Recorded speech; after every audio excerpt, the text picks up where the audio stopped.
I'm a writer and a journalist, and I'm also an insanely curious person. So in 22 years as a journalist, I learned how to do a lot of new things. And 3 years ago, one of the things I learned to do was to become invisible. I became one of the working homeless. I quit my job as a newspaper editor after my father died in February of that same year and decided to travel. His death hit me pretty hard, and there were a lot of things that I wanted to feel and deal with while I was doing that. So I've camped my whole life, and I decided that living in a van for a year to do this would be like one long camping trip.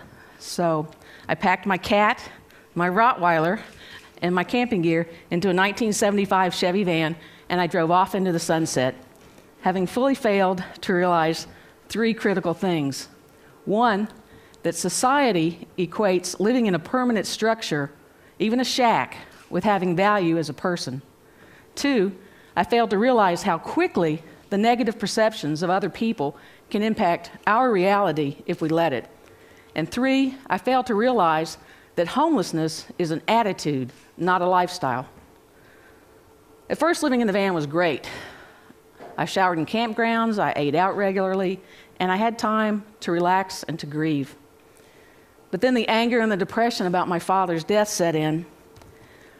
My freelance job ended, and I had to get a full-time job to pay the bills.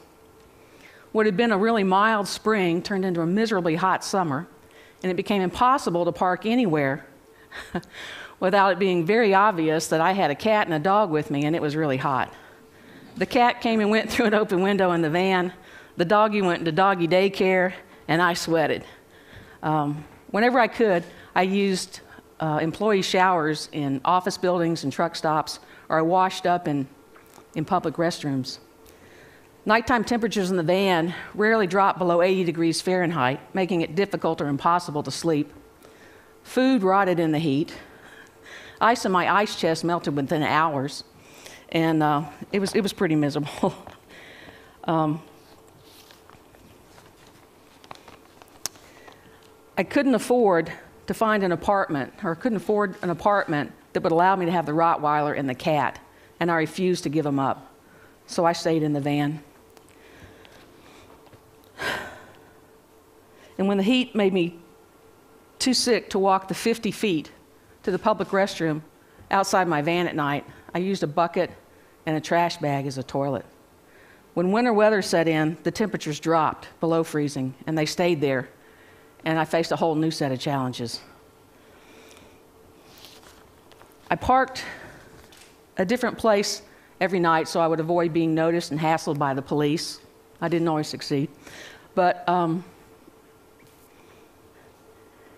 I felt out of control of my life. And I don't know when or how it happened, but the speed at which I went from being a talented writer and journalist to being a homeless woman living in a van took my breath away. I hadn't changed. My IQ hadn't dropped. My talent, my integrity, my values, everything about me remained the same, but I had changed somehow. I spiraled deeper and deeper into a depression, and eventually someone referred me to a homeless health clinic. And I went. I hadn't bathed in 3 days. I was as smelly and as depressed as anyone in line. I just wasn't drunk or high. And when several of the homeless men realized that, including a former university professor, they said, "You aren't homeless. Why are you really here?" Other homeless people didn't see me as homeless, but I did. Then the professor listened to my story and he said, "You have a job. You have hope. The real homeless don't have hope." A reaction to the medication the clinic gave me for my depression left me suicidal, and I remember thinking, if I killed myself, no one would notice.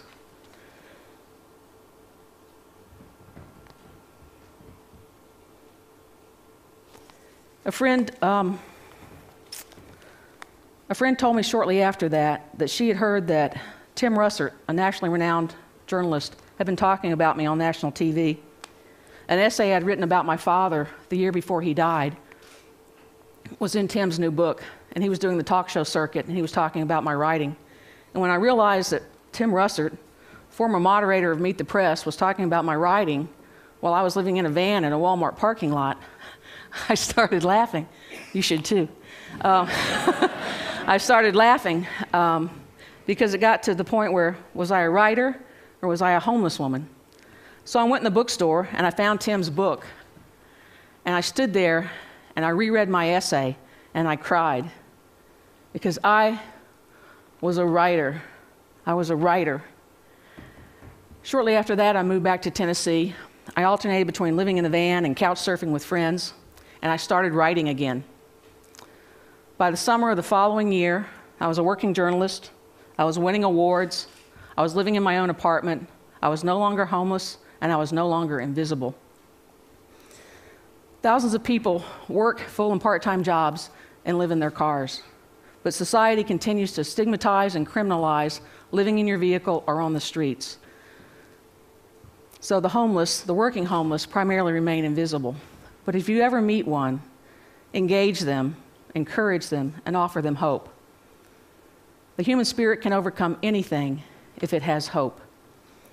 And I'm not here to be the poster girl for the homeless. I'm not here to encourage you to give money to the next panhandler you meet. But I am here to tell you that based on my experience, people are not where they live, where they sleep, or what their life situation is at any given time. 3 years ago, I was living in a van in a Walmart parking lot. And today, I'm speaking at TED.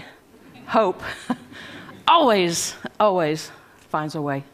Thank you.